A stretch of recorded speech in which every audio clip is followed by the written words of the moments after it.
Nimeisoma barua hii ya Fadru kwenda kwa mashabiki wa klabu ya Simba Sports Club. Mwanzo sikuwa na matumaini kama nchi yangu ya Tanzania msimu huu tunaweza tukaona timu kutoka Tanzania kwenda kucheza hatua ya nusu finali baada ya klabu ya Young Africans kutolewa, lakini Coastal Union kutolewa pamoja na Azam. Amebaki Simba na Simba tayari amepoteza idadi ya magoli mawili. Nimepata pressure kidogo. Je, Simba anaweza kufanya comeback katika dimba la Benjamin Mkapa? Lakini kocha Fadru kile ambacho amekizungumza pengine amerudisha matumaini na walau kuona chochote kinaweza kufanyika. Unajua nini ambacho amekisema kocha Fadlu Davids? Basi kwanza subscribe, ila kubwa zaidi usahau pia kulike na kushare kwa wengine ili uweze kujua nini ambacho kimezungumzwa na kocha Fadlu Davids. Mimi naitwa Yusuf Katalambula na hii ni Off Pitch TV. Tuende kusikia kile ambacho amekisema kocha Fadlu Davids.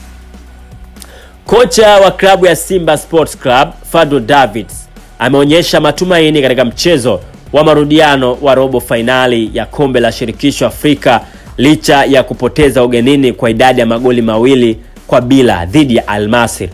Davids alikiri timu yake ilifanya makosa yaliyoigharimu, lakini anaamini bado ina nafasi ya kupindua matokeo nyumbani kwa Mkapa, huku akitaja njia zitakazowavusha kwenda nusu finali.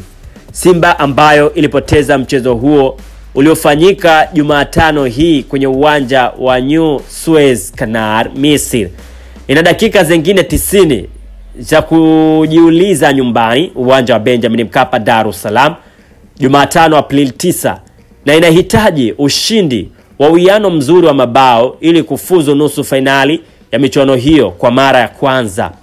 Tulianza vizuri lakini hatukuweza kutumia nafasi tulizozipata. Tulimiliki mpira kwa 59%. Tulipiga mashuti 18 dhidi ya 7 yao, lakini kukosekana kwa umakini umetugharimu, alisema kocha huyo Fadlu Davids. Licha ya Simba kuwa na takwimu bora kwenye umiliki wa mpira na pasi sahihi kwa 83%, bado alishindwa kuwa na ufanisi katika kumalizia mashambulizi. Al Masry walitumia mbinu zao kwa uangalifu, wakijilinda vyema na kushambulia kwa kushtukiza. Tumeona mapungufu yetu, tulijaribu kupenya ngome yao, lakini hatukuwa na maamuzi sahihi kwenye eneo la mwisho.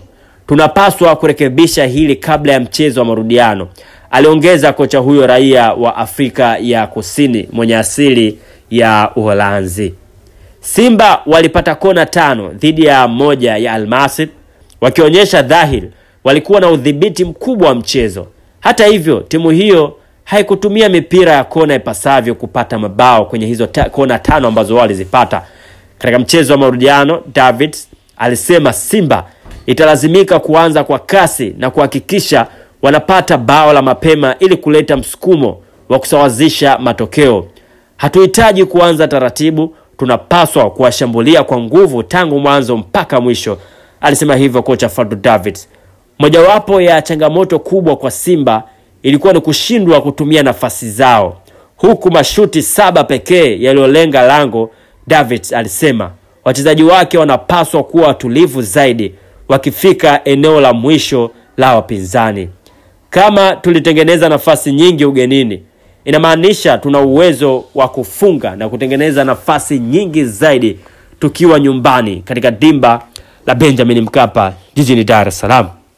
Hivyo ndivyo ambavyo kocha Fadlu Davids anaamini katika dimba la Benjamin Mkapa wanaweza kufanya kile kilichokuwa bora zaidi ya kile ambacho walikifanya kule New Suez Misri. Wewe pia una mchango wako na kile cha kucomment katika kile ambacho kimeandikwa na kocha huyu Fadlu Davids. Ni barua kwenda kwa mashabiki na viongozi wa Simba kwamba wasivunjike moyo na wasikate tamaa, kwa sababu yeye anaamini bado nafasi ipo, kama isemavyo slogan ya timu hiyo, hii tunavuka. Je, watavuka ama je, nini ambacho kitatokea? Wewe unaweza kuungana nasi kwa kucomment hapo chini kutuambia mtazamo wako kuelekea kwenye huu mchezo, lakini pia itakuwa bora zaidi kama utalike, kwa sababu itakufanya pia na wewe uwe sehemu ama mwanafamilia wa Off Pitch TV.